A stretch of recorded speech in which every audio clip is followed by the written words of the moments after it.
All available assistance required at Dubai. Emergency descent underway. 22 minutes after takeoff, Get your oxygen mask on. the pilots of a UPS cargo jet face a life-threatening emergency. A cockpit full of smoke is an absolutely terrifying condition. Can you see anything? Oh, I can't see anything. It's about as bad as you can get. The pilots need information fast. Tell me what to do. What altitude, what speed, what heading? Controllers on the ground may be their only hope. I want you to tell him exactly what I say when I say it. It's almost impossible to grasp the magnitude of the task. 300 feet, any runway is available. If he doesn't sort this out, this is going to result in a catastrophic accident. Mayday, Mayday.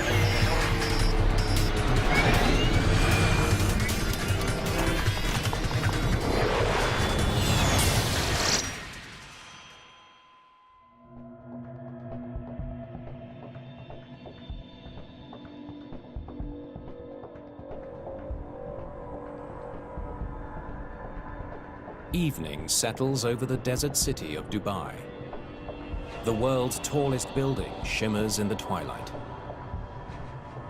In the sky above, a 747 cargo jet climbs out from Dubai International Airport. Autopilot, engaged. After a routine takeoff, the crew of UPS-6 can now let the autopilot take over most of the flying and settle in for a long night. I'll never get tired of that view. First Officer Matthew Bell is piloting the plane. He's a former US Marine who's been with UPS for 4 years. Nice flying, by the way. You got a good touch on the controls. Captain Doug Lampy is also a seasoned pro.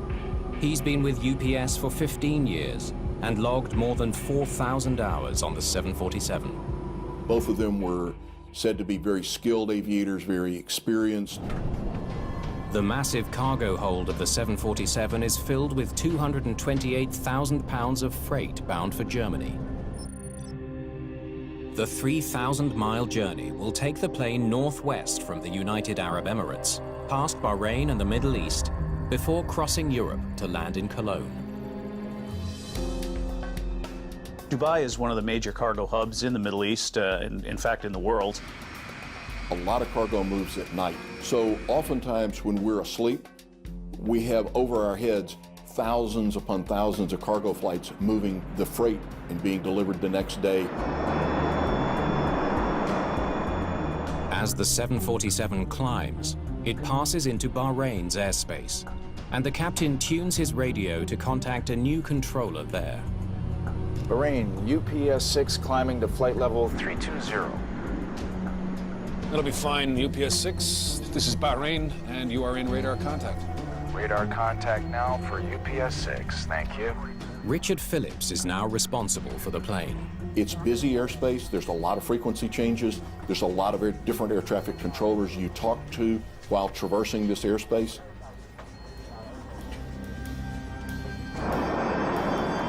"21 minutes after takeoff, the plane has climbed to 31,000 feet.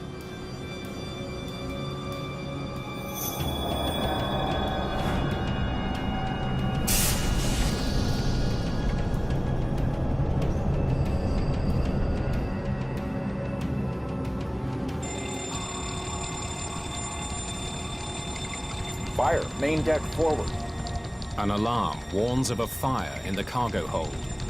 I'll fly the airplane, you run the checklist. Okay. Checklist for fire, main deck forward. Land at nearest available airfield. Just got a fire indication on the main deck. I need to land ASAP. To have a fire on an airplane directs the crew to immediately land the airplane. There is no such thing as a good fire. Doha is at your 10 o'clock and 100 miles. Is that close enough?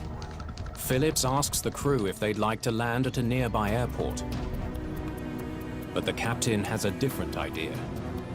How about we turn around and go back to Dubai? I'd like to declare an emergency. He wants to return to the airport they took off from. They knew the facility, they had the charts, giant runways, plenty of firefighting capability, good air traffic control. Phillips quickly finds a route to get Flight 6 back to Dubai. UPS 6, make a right turn heading 090. Turn right, 090.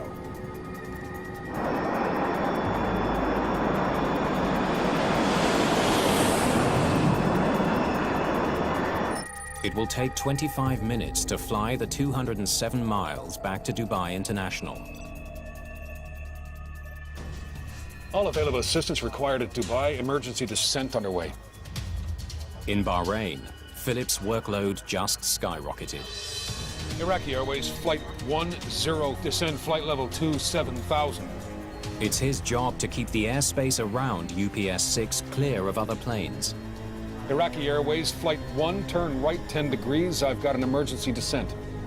When you declare an emergency in an airplane, anywhere in the world, you can fly at any altitude, at any heading, go in any direction, fly through any airspace. Dubai 70, make a left turn 190. It doesn't matter. You own the sky. Pack 2 and 3 off. The first officer activates the fire suppression system and depressurizes the cargo hold. The maneuver sucks the oxygen from the hold, which should stifle the flames. Cargo airplanes have a unique advantage in that they can starve a fire of oxygen, which is one of the 3 essential elements of a fire. Get your oxygen mask on. The pilots also don emergency masks with up to 2 hours of oxygen in case smoke gets into the cockpit. Part of the checklist is to put on your oxygen mask. You don't have any choice, and in a fire it's pretty obvious that you need to be breathing. Captain Lampe flicks off the autopilot and begins flying the plane manually. For a pilot to be hands-on in the emergency, he can immediately make inputs to the airplane without having to deal with making entries to a computer or anything like that. He can just simply point the airplane where he wants it to go.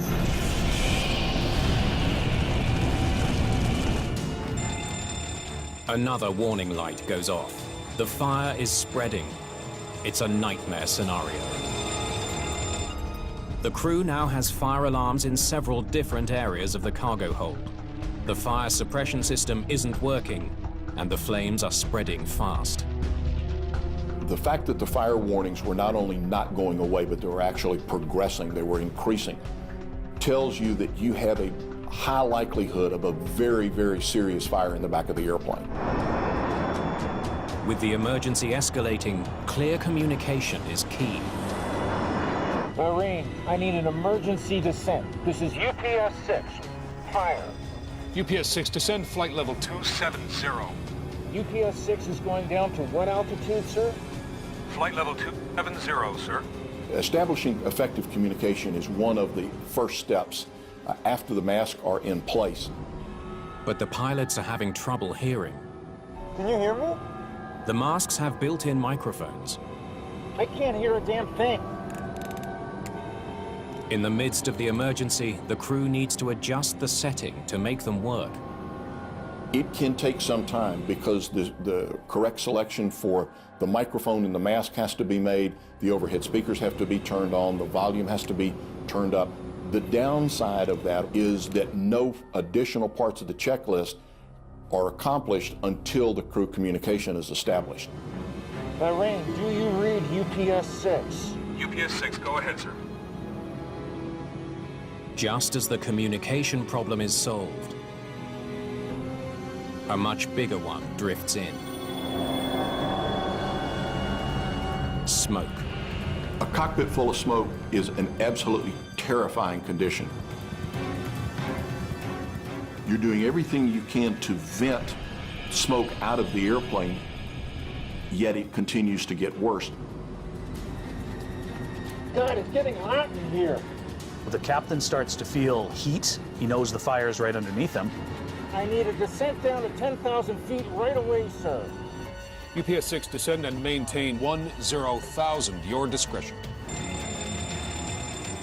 A terrifying situation is about to get worse. As soon as he starts to pitch the airplane down, there's no control with the elevators. Find out what the hell is going on. I've barely got control of the airplane. That's very disconcerting because losing the normal actions of a primary flight control can have catastrophic effects. The crew of UPS-6 is still 22 minutes from Dubai International Airport. I've got no control of the airplane. What? I have no pitch control of the airplane. Pitch control, that's nose up, nose down of the airplane. It's critical to airspeed, and as he gets close to the runway, critical to being able to land. The captain knows if he can re-engage the autopilot, it might be able to steady the plane. Very quickly and prudently, he decides something's not right. Let's go back to the automation. But the smoke is blinding. Can you see anything? No, I can't see anything. Terrifying would be an understatement, and it would require a lot of discipline to maintain the ability to fly the airplane.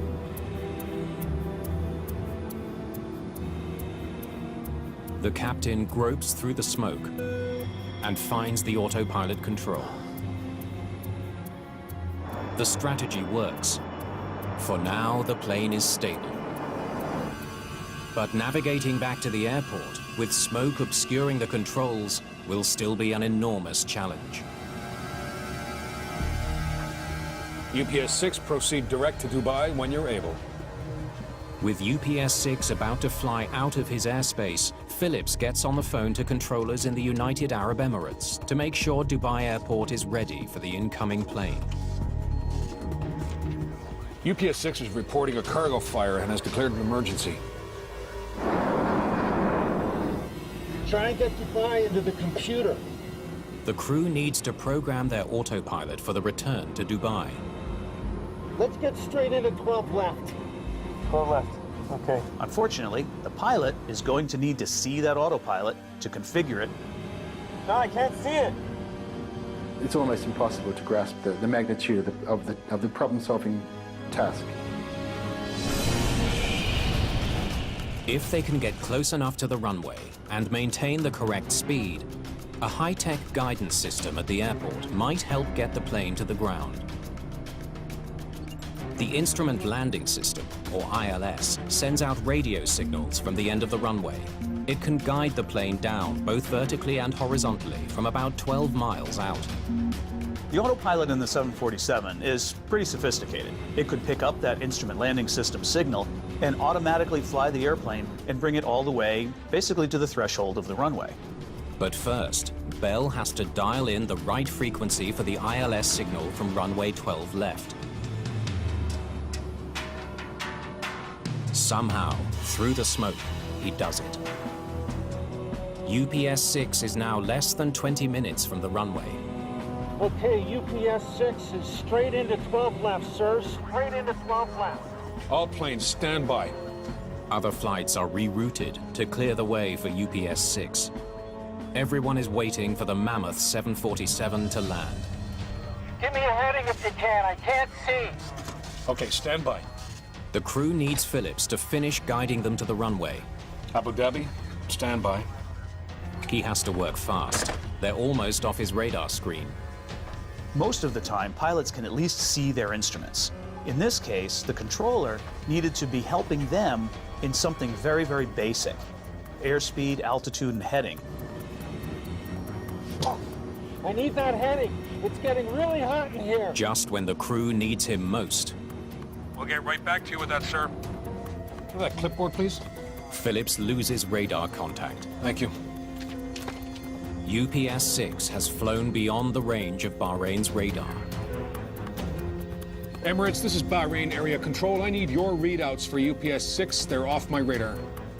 Since he can no longer see UPS-6, Phillips asks controllers in Abu Dhabi to track the plane on their radar and send him updates. Heading 106. UPS-6, heading is 106. UPS-6, heading 106, if you're able. Moments later, the pilots face their worst crisis yet.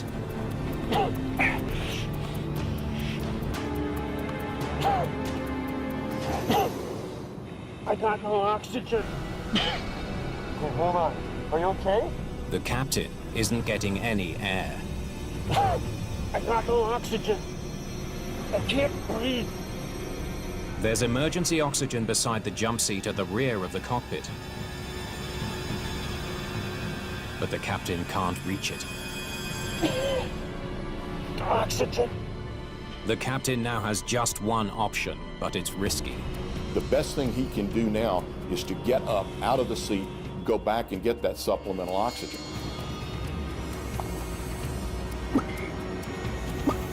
You fly. I got it. I got control. No pilot wants to leave the controls in an emergency. It goes against every instinct. That would be a hard decision to make, and one made almost out of desperation, or put another way, made with no other choice. As the seconds pass, with no sign of the captain's return, First Officer Bell faces a terrifying reality. He is now on his own. The situation now is doubly worse for the first officer. The captain is most likely incapacitated. He's no longer communicating. And now the first officer's got to do it all himself. Mayday, mayday, mayday! Can anyone hear me? As the slow realization happened, the captain's not coming back.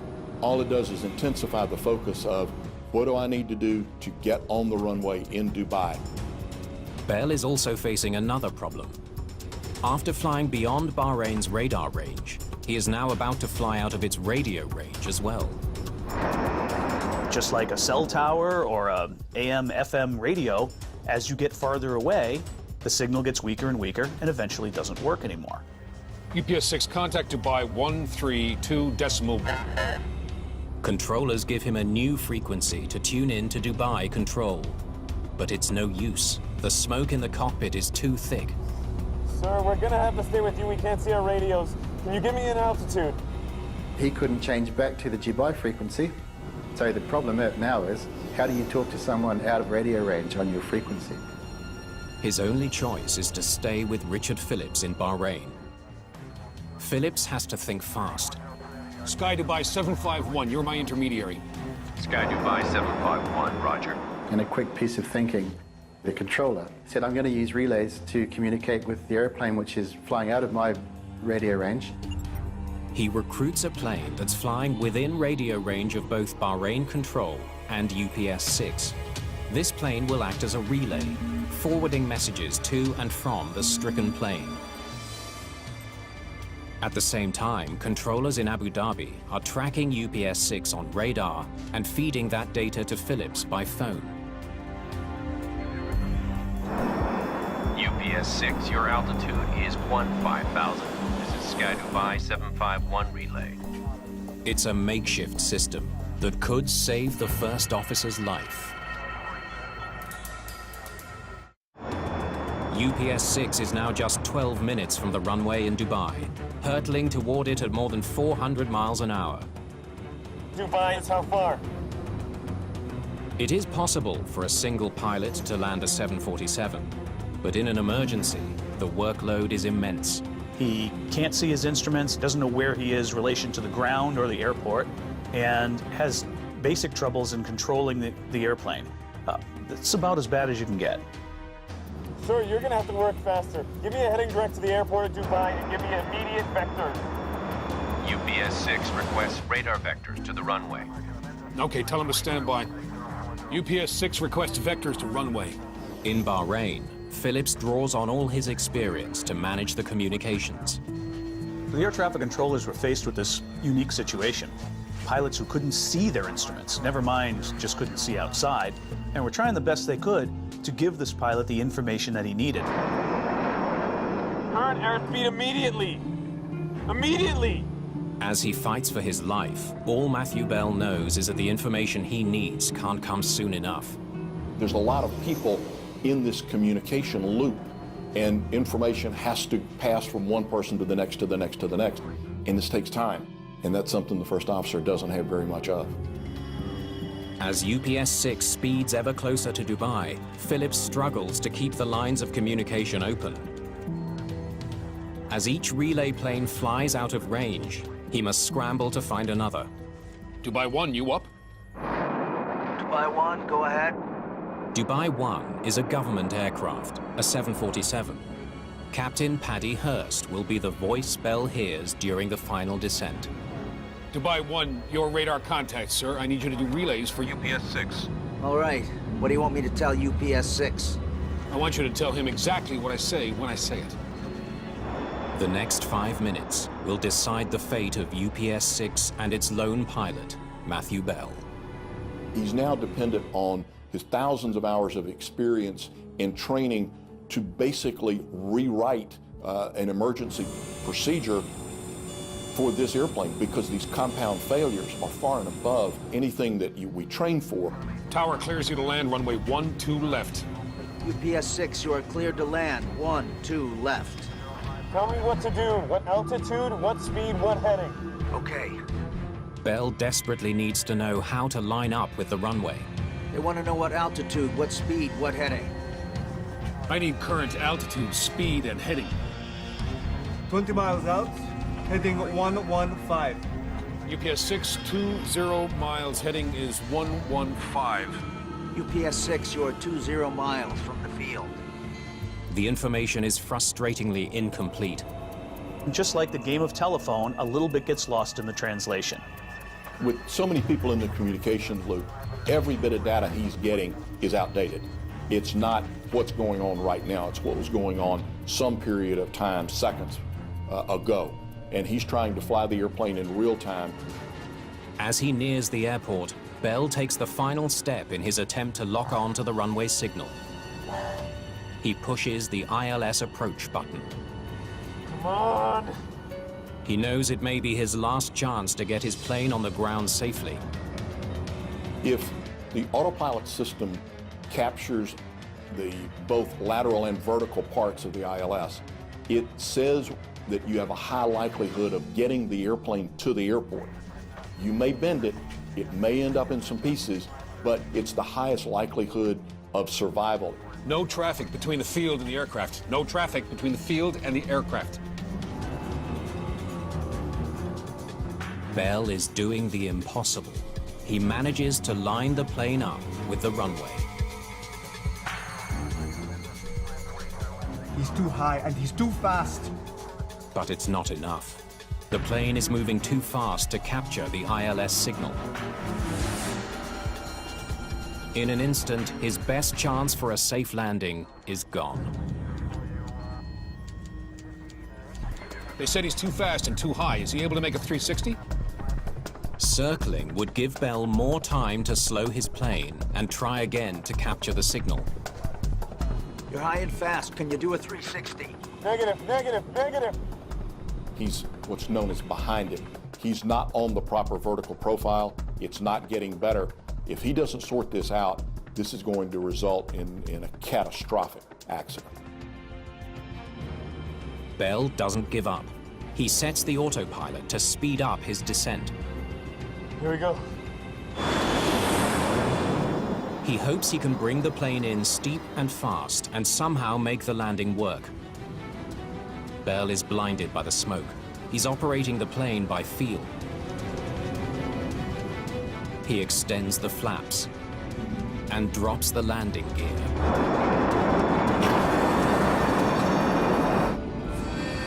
An alarm warns Bell the gear did not drop. I have no gear. He was doing everything he could to maintain control of a severely crippled airplane. Sir, where are we? Where are we located?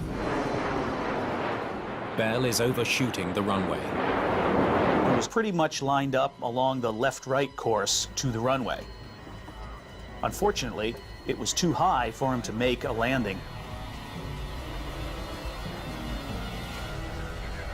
Is he able to make a left turn for a 10-mile final for Sharjah? Air traffic thought quick. They knew there was another runway nearby at Sharjah and tried to give him guidance to make that runway. Are you able to make a left turn now to Sharjah? It's 10 miles away. Give me a left turn. What heading? A small left turn could take him to the alternate airport. What sort of heading, Marine?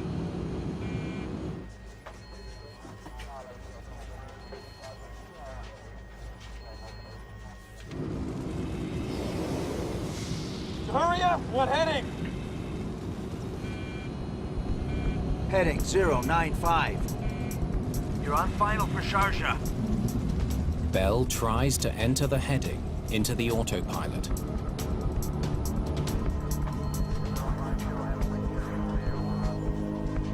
He's made a right turn. A right turn. But instead of turning left, the plane turns the wrong way, 90 degrees to the right. Unfortunately, one digit was wrong, 195. And instead of turning left towards Sharjah, the airplane turned right, away from Dubai and Sharjah. Bell feels the plane bank the wrong way. He disconnects the autopilot to try to correct his course, but he still has no manual pitch control. The nose of the plane drops. He has no manual flight controls. So the auto flight system is off, and he has to control pitch, but he has no elevator control. My airspeed! What's his airspeed? Ground speed 266.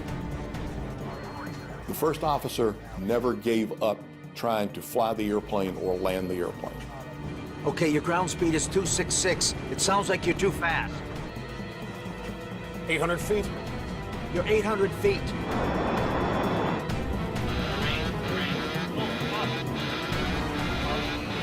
$300 feet. Any runway is available. Any runway available, UPS 6. If able, climb immediately. Climb immediately! UPS 6, climb immediately.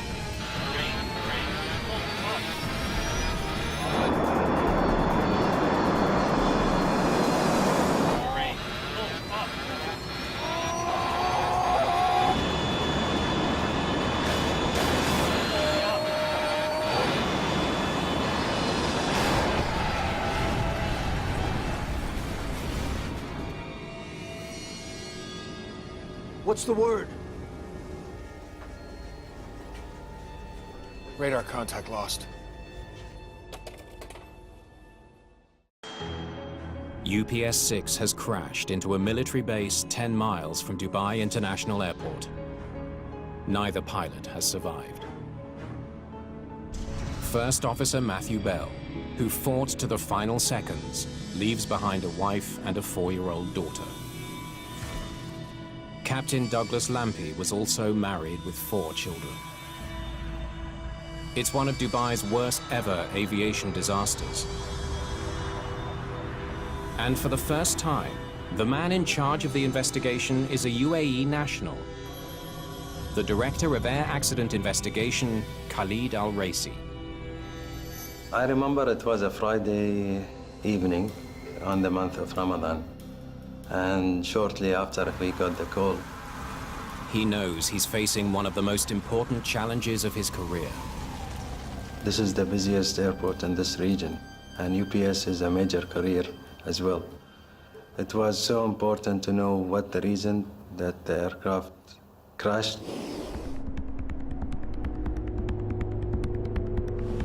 Al-Raisi already has an important lead. The pilots told controllers the plane was on fire.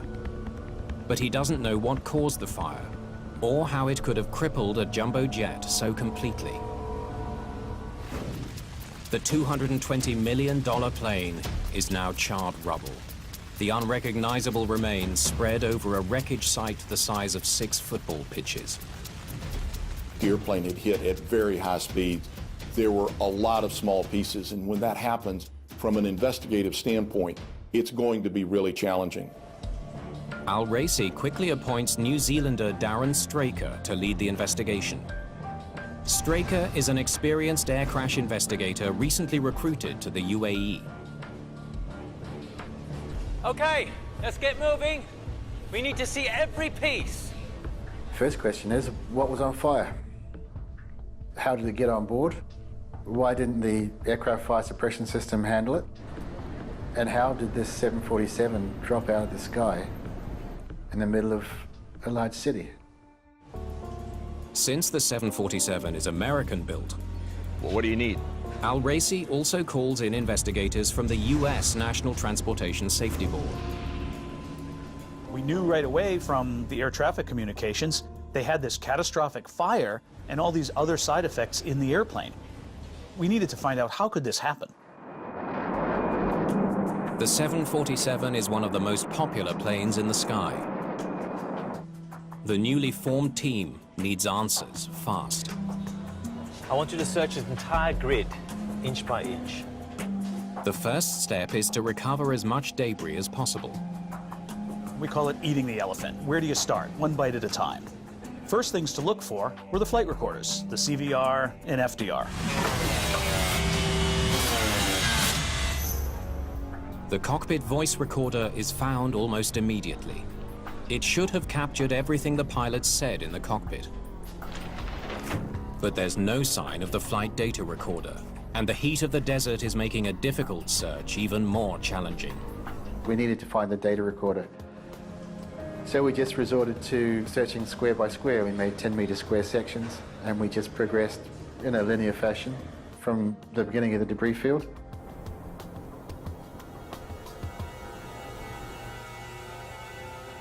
Meanwhile, investigators hope the cockpit voice recorder will provide some leads. Fire, main deck forward. But it only raises more questions. I'll fly the airplane, you run the checklist. Okay. Back 2 and 3 off. The recording shows the crew reacted quickly, immediately engaging the onboard systems designed to contain a fire. Why couldn't they make it back to the airport? Those systems should prevent this from happening, but they didn't. I've got no oxygen. I can't breathe. The thing that stood out for me was the speed of the onset of the problems they faced. How does a fire get so out of control, uncontained, that the airplane is rendered almost unflyable and the crew is put at risk? 3 days in, the search for the second recorder pays off. The flight data recorder should contain information about exactly where the fire started and how it progressed. Let's see what the lab can do with this back in Washington. Investigators won't know what they have until they can get the recorder to an NTSB laboratory for analysis. Recorders are designed to withstand some fire and some heat, but they're not completely immune. They can be burned, they can be damaged by heat and by impact.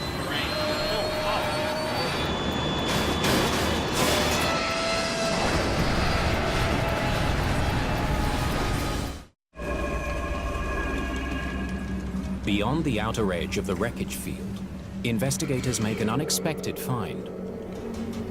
We looked outside the burned area and saw this little shrub, maybe 3 feet high, just sitting out by itself in the dirt, burned, far away from the main area. Inside that bush was one small lithium battery that had burned, blown itself up, and shot out of the wreckage into the little bush. The small piece of evidence suggests a terrifying new theory. The cargo manifest reveals UPS-6 had dozens of shipments of lithium batteries or consumer electronics that contain them. 81,000 batteries. That's a lot of hazardous cargo. Once we'd got the cargo manifest and seen the total volume of these batteries that were on board, we were heading in the right direction. Lithium batteries are extremely flammable. They can provide up to 10 times the energy of regular alkaline batteries, which is why they last longer in electronics. But their volatile chemical composition means they can burst into flames if they're damaged. Is that what happened in the cargo hold of UPS Flight 6? Joseph Panagiotou is a fire and explosives expert for the NTSB. There's been instances where they're trying to load a pallet of cargo which contains a lot of batteries and it catches on fire at the airport before getting onto the airplane. So we're aware that that is a possibility. You can't automatically conclude that that's what it is, but it's one of the prime suspects. Demand for lithium batteries has never been higher. Several billion are manufactured and shipped around the world every year. Lithium batteries are on everything that we do. They're in our cars, they're in our homes, they're in every airplane we get on, they are everywhere. At a testing facility in the United States, Straker runs lab tests to explore just how flammable lithium batteries can be. The results are astonishing. When they heat a single box containing 100 batteries, it quickly ignites, sending up flames that reach temperatures of 2,000 degrees Fahrenheit. We were completely surprised at how a small AA-sized lithium battery would overheat and then vent and practically just explode into a problem which you couldn't contain.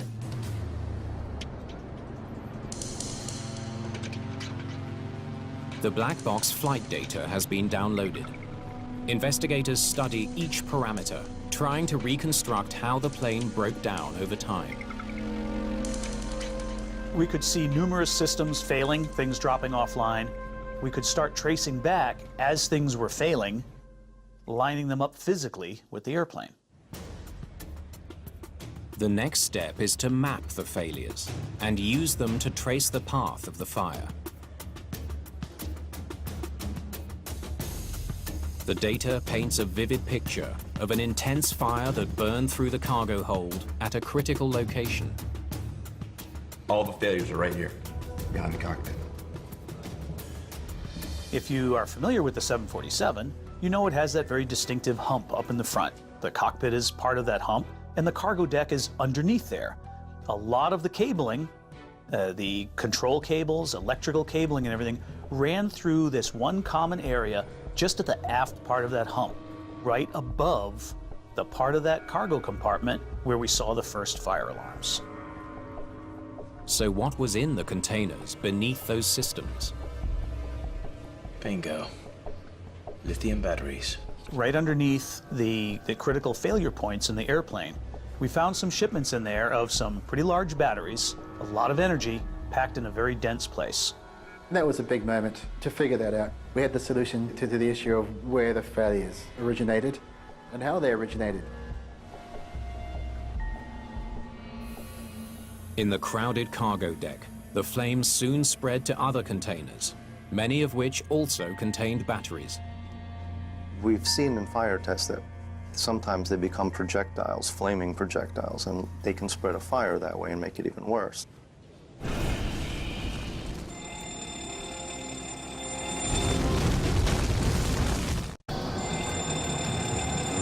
Fire, main deck forward. By the time the crew gets a warning, the fire is already burning too intensely for the suppression system to put it out. The manual flight control system is in the direct path of the fire. Luckily, the autopilot system is not. It can still send electrical signals directly to the servos that operate the plane's controls.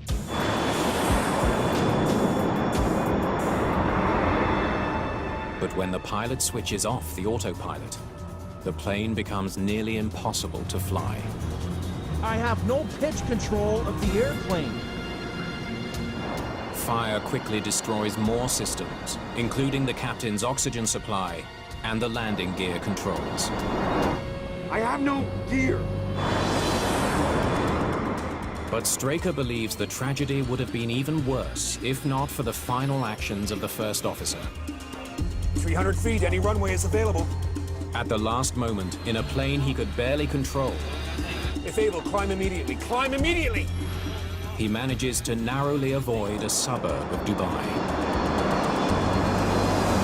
At the very end, there are some control movements that go in, which if he hadn't made them 2 seconds beforehand, they would have collided with that residential area.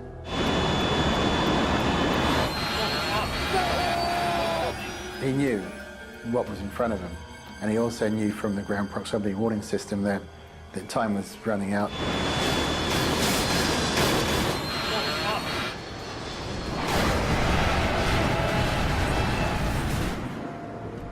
Investigators have one final question. The 747's cargo area is equipped with a flame-resistant liner. It wraps the entire cargo hold in a protective shield. It should have protected the critical systems. We had to get on top of the reason of this failure to save other people's lives.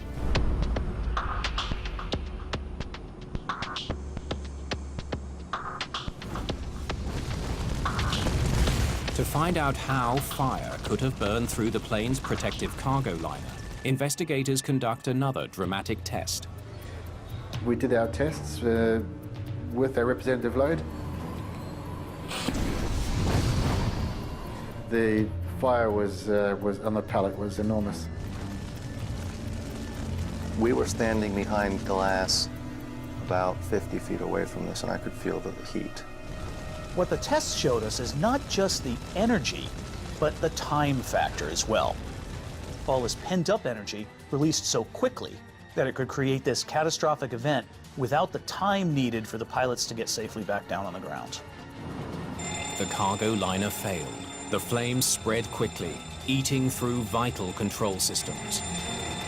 Once the single point of failure, which is the cargo liner, has disintegrated, you don't have protections for your oxygen system, you don't have protections for your flight control, you don't have protections for your environmental control, it's all gone.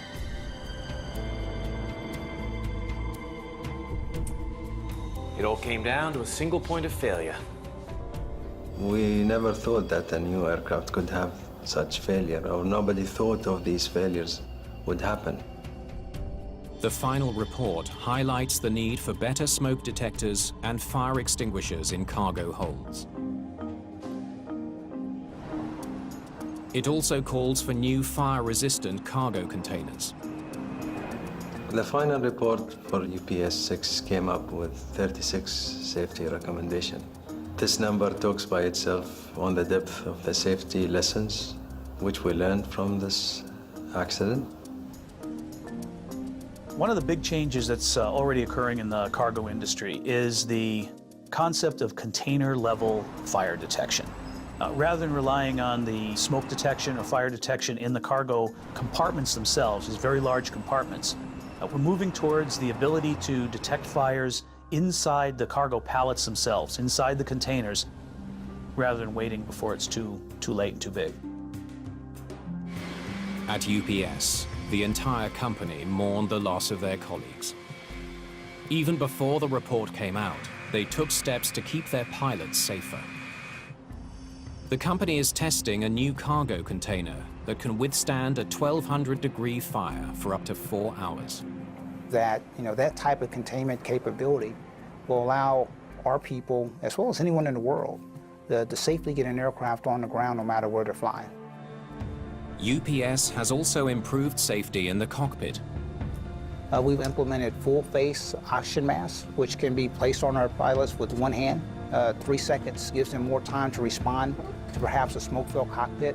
We also will be the first international carrier to install EVAS, which is the Enhanced Vision Assurance System.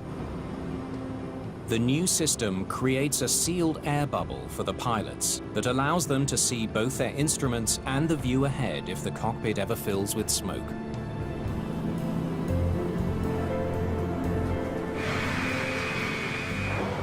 The industry has taken on board what's in the report. They're addressing the risk clearly. There's a general public awareness that the batteries now can pose a serious risk. So if all of the safety recommendations which the Civil Aviation Authority have put in the report are implemented, any other similar accident will be avoided.